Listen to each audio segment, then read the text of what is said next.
Well, hi everybody and Happy New Year to all my followers. Now coming into the 13th year of making YouTube videos, and I want to thank everybody right at the start of this video for all their support over the many years.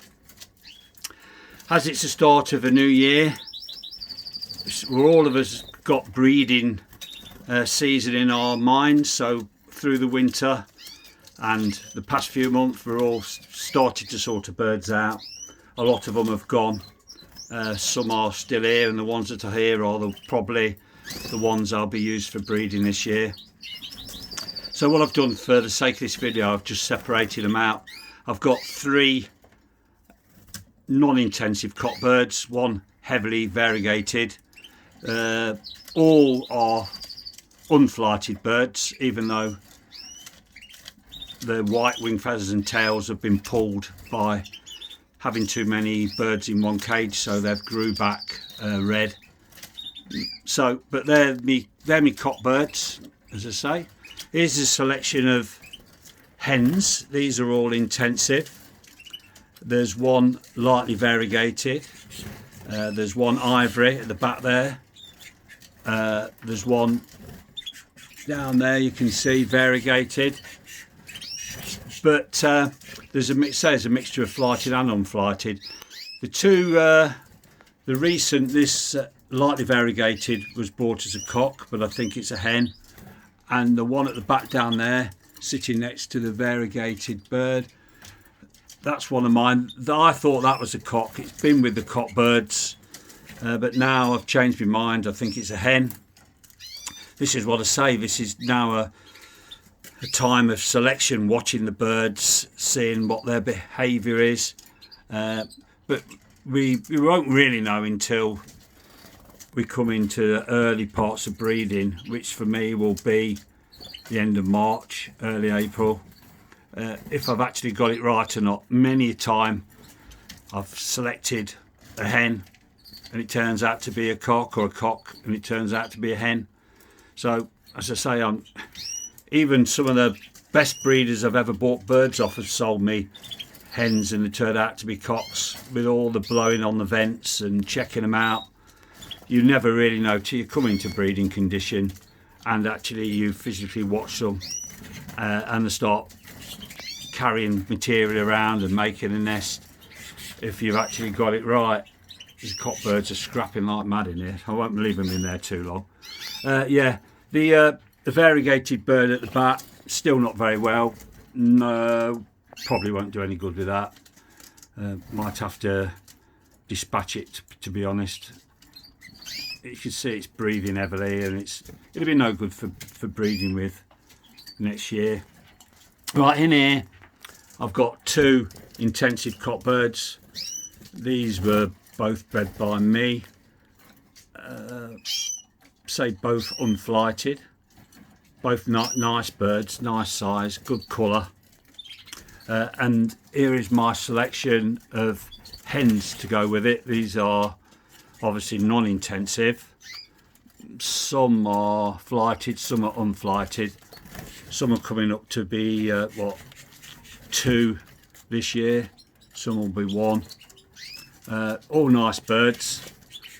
So I've got a nice selection there. These are good size hens. Some are slightly the non-intensive feather.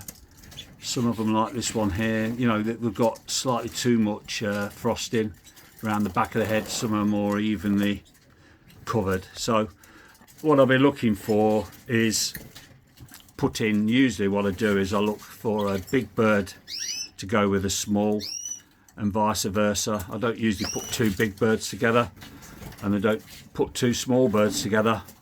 I look for size, as I said, feather quality, and obviously you're not looking to put siblings together. And I always look for putting, if I can, non-intensive to intensive, whichever way the pairing goes. But sometimes I end up putting 2 intensive birds together, and to be honest, some of these have come from putting 2 intensive birds together, and they've turned out to be some of my best birds for this year. So you know, the only one I wouldn't do is put two non-intensive together, because obviously you can dilute the feather even more and lose a lot of the colour in the bird and the feather quality. So you can always put back father to son or son to daughter without a problem for probably one round or 1 year, but I wouldn't recommend it going that way. And I always try to get some new blood in every couple of years, hence I've got a couple of new hens in here this year. But as I say, it's an ongoing process now. Over the next 3 months, things will change in my mind. The birds will change my mind. Let's get these open a bit more, stop them scrapping a bit too much. Yeah, I say the birds will make their own decision in the end. I can only put them together. They're not necessarily going to want that pairing. I've had put pairs together before and then they've refused to breed, and I've had to swap them round before I actually got a pair which will actually go down together. So yeah, early stages. I have got things in my mind as to which pairings I want to do, but as I say, that's going to change, no doubt. It usually does over the next few months. It's just a matter of elimination. So yeah, birds are all looking good. The odd one, like say that variegated at the back, is a bit ropey, but the rest are really well. Just getting standard diet, just seed at the minute, and I give them once a week. I've given them a little bit of soft food like today, just to because it's cold at nights. Keep a little bit of fat on them without getting them too fat. But yeah, I'm pleased with what I've got. I don't want any more than 5 or 6 pairs. I couldn't cope with that anymore. They're just the right amount, and hopefully I can breed some decent young from these. So some really nice birds. Some of them have come from the odd couple of birds that have come in for this year have come from top breeders. Tried to get some good bloodline into my birds as well. You know, as it costs so much, it costs the same to keep quality birds as it does rubbish, to be honest. So you may as well go for the best you can afford or the best you can get hold of. There's my Goldfinch mule, which will probably be 3 or 4 this year, which I bred a few years ago, and that's the Red Pole mule, which my mate bred. Good singers. They've been singing away with the rest of the birds. Put the radio on, they all go mad for singing. As I say, keep an eye on the hens, see if any of them are singing. They all have a go at singing, quite a few of them. Some of my top singers were, well, I thought were cocks, are now hens, and they're still singing a bit this year. Not as much as they were last year, but a year older, and they're still having a sit there singing a bit. He's none of them like this variegated bird. the other cockbirds just don't seem to like him, or he don't like them. They're really having a go at each other, and have been for a while now. But they just don't seem. Even in here, the hens, when I put this variegated bird in with the rest of them, they're all really frit of it. They fly off as soon as he goes down or she goes down to where they one end of the flight. All the others fly down the other. They just don't seem to like her at all. So yeah, good things going forward. One hopes. You never know. Could lose a few birds through the winter period. There's still a lot of obviously cold and damp weather to come. I try to keep the windows open as much as I can, get a nice airflow through the bird room. I don't put any heat. I don't put any extra light.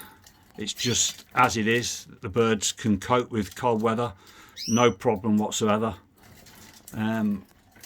So yeah, some new guys on the block started putting some videos out. Carl's Bird Room being one.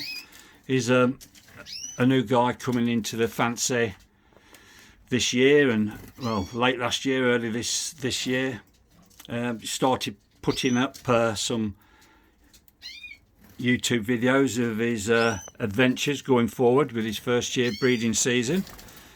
So it's all the best to him, and if you want to go along and give him your support and give him your help and comments, I'm sure he would appreciate that. So that's Carl's Bird Room. So yeah, go on YouTube, find him and give him your support. Anyway, that's all for now. I'll hopefully be making another video in the next coming weeks. I've got one or two things in mind to try and make a video of. And when I eventually sort out my pairings, I'll put them together and talk you through my thoughts of why I've put those pairs together. I'm going to do some triples this year again, because a few years ago I did a triples and they worked really well. That's one cock to two hens, so 3 cages, cock in the middle, hen either side. So that worked really well a few years ago, so I'll probably be going to do that again, and then there'll be a few pairs by themselves. So that's it for now. I hope everyone's well and getting on with their selections. Looking forward to comments and seeing other people's videos and photographs out there. So that's see you all. Bye for now.